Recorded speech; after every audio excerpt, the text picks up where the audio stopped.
countless legal problems, half a year in prison, and a bank account holding less than $7. Sadly, Ronaldinho's golden retirement has instead been a total train wreck. He was worth $90 million when he retired in 2015, although despite having a salary of nearly $300k per week, Ronaldinho showed through a Coca-Cola sponsorship he was absolutely atrocious at handling his money. Coke paid him $750k per year under one condition, that whilst in public he'd only drink their beverage. Well, just a couple of months after signing the deal, Ronaldinho instead promoted Coke's biggest competitor. The Coca-Cola ambassador shot himself in the foot when he rocked up to a press conference sipping on a can of Pepsi. As a result, Coke dropped him and stated the sponsorship had become embarrassing, assisted by Ronaldinho's poor performances on the pitch, as he'd become more interested in throwing wild parties. In one example, he was scheduled to play against Man United, but instead the night before, partied in a bar until 3 AM.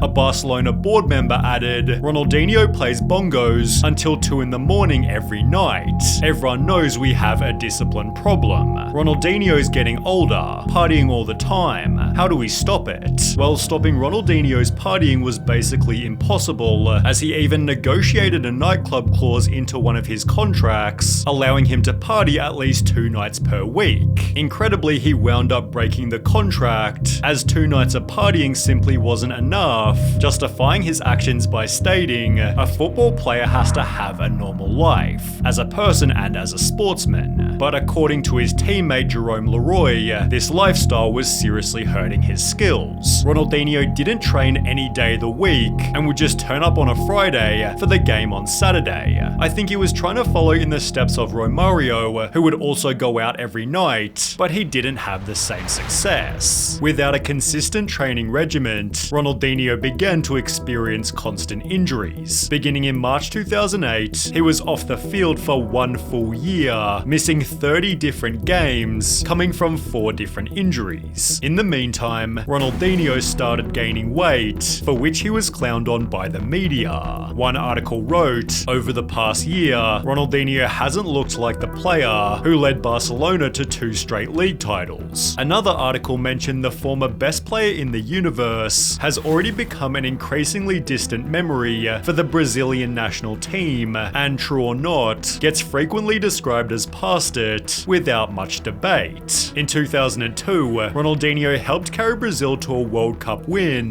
but by 2010, he wasn't even chosen to play on the team at all. Understandably, Ronaldinho wasn't happy, believing he was now better than ever, stating, I'm back now to how I was. In fact, I think I'm even stronger now. Everything seems easier now. I want to play in a further 2 World Cups. His harsh World Cup rejection forced Ronaldinho to get back into shape. A forum post from 2012 titled, Ronaldinho goes back to 2004/05 weight, explained apparently he's now gone back to his ideal weight of 80 kilos. On top of this, a Goal.com article proclaimed, Ronaldinho is officially back among the world's best, although as you might expect, this didn't last long. Throughout 2013, Ronaldinho missed another 24 games, resulting from 2 separate injuries. He therefore again wasn't selected for Brazil's 2014 World Cup team, and by 2015, at the age of 35, Ronaldinho's career was pretty much finished. He'd signed an 18-month contract with Fluminense, although after failing to score in 9 games and being booed by his own fans during a league game, Ronaldinho's contract was terminated after only 2 months. The club publicly announced, we were straight with him and told him it wouldn't work for us, so we decided releasing him was the right thing to do. We are somewhat frustrated. When he arrived, we expected he could do for us what he did for so many other clubs. That's what you think when you sign a player. He didn't do well in Mexico, but we took our chances by bringing him back to Rio, thinking he would do well again. Ronaldinho clearly didn't, but he now had $90 million to retire very comfortably. He'd hire his brother Roberto to be his manager, who confirmed Ronaldinho's retirement, stating, he has stopped, it is ended. Let's do do something pretty big and nice after the Russia World Cup, where Ronaldinho was spotted looking extremely happy. Behind the scenes, however, his life had already begun to fall apart. Ronaldinho used his earnings to purchase 57 properties, one of which being a lake house in the riverside city of Porto Alegre. From the house, he built a wharf and dock without realizing it was totally illegal. As a result, he was fined $1.7 million, although Ronaldinho refused to pay. It was then revealed he also owed a further $2 million in unpaid property taxes, and as a result, Ronaldinho has had 57 properties seized and his Brazilian and Spanish passports confiscated over unpaid taxes and fines. Ronaldinho haggled the fishing fine down to $1.5 million, but ultimately still failed to pay, leading the Brazilian government to permanently take he and his brother's passports. Now, this was extra inconvenient as they wanted to take a holiday down to Paraguay, so they devised a genius plan: create a fake Paraguay passport for one of Brazil's most famous people, known for playing on the Brazilian national team. As he tried to enter Paraguay, Border Protection obviously noticed him instantly, placing Ronaldinho in jail awaiting trial. Imagine not only being one of the most famous footballers in the world, but also one of the most unique looking ones, and trying to use a fake passport in South America. Bravo Ronnie, but wait, it still gets dumber. It is unclear why the former footballer entered Paraguay using the passport, considering Brazilians can enter the neighboring country using their national ID card. Basically, Ronaldinho could have gone to Paraguay without using a passport at all. To add a cherry on top of the cake, Ronaldinho claimed he didn't know the passport was fake and believed he had been given his Paraguayan passport as a gift, assuming it was an honorary type document of no real value, and gave it to an official without thinking when he reached Paraguay, because it was the first thing he got out of his bag. He was therefore even roasted by his own lawyer. Ronaldinho wasn't aware that he was committing a crime because he didn't know they were fake documents. He's stupid, but the court didn't buy it for a second, and Ronaldinho was jailed for almost half a year.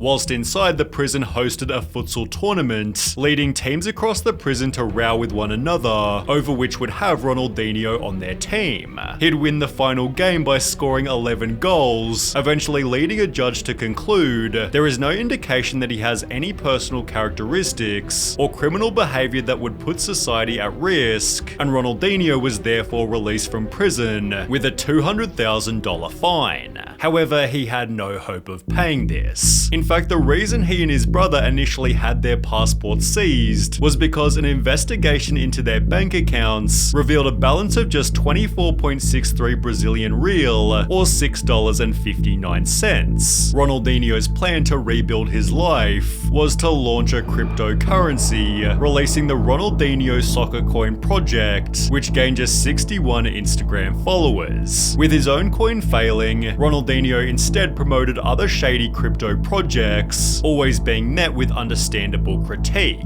Is this a translation for "you are bankrupt again"? In case you forgot, here are all the crypto projects you pump and dumped over the years, only leading to even more problems. Ronaldinho denies part in alleged 61 million crypto scam at congressional hearing. His likeness had been used to promote a cryptocurrency which promised a return of 2% per day. After the crypto inevitably turned out to be a scam, Ronaldinho was brought before the government, although he claimed he was never partnered with the company and it used his name and image without his authorization, arguing he was also a victim of the purported scheme. But Ronaldinho took this photo specifically for the company and also had a history of involvement in these kinds of shady projects. Additionally, Ronaldinho had failed to appear before 2 previous hearings related to the inquiry. He said weather conditions meant he was not able to attend. His involvement is up for interpretation, but it seems he was sufficiently rattled as he'd pivot to promoting traditional products where he'd only experience even more issues. Ronaldinho posted to his Instagram, "This is a sad time for anyone who likes Brazilian soccer. It's hard to find the energy to watch the games. This is perhaps one of the worst teams in recent years. It has no respectable leaders, just average players for the most part. I've never seen a situation as bad as was this: "I repeat, our performance has been one of the worst things I have ever seen. It's a disgrace." The post was shared to Reddit and people weren't happy. Criticism is fine, but straight up quitting on the national team in an official post is something to say the least. Imagine your idol saying that about you and your teammates, killing their confidence. Well, only one day later, Ronaldinho returned to Instagram, revealing the nasty message was actually an ad. "I would never abandon Brazilian football, never. And I would never say the things you saw. In fact, these words came from real Brazilian fans. They are real comments I saw on the internet. Guys, what our boys need is support at this time. That's why I joined Rexona in this movement. We are asking everyone to send messages of support. Hashtag Rexona does not abandon you. He's damn broke, isn't he?" Ronaldinho's finances haven't been discussed recently, but judging by photos of him taking private jets, it seems he's rebuilt his life at least to some extent.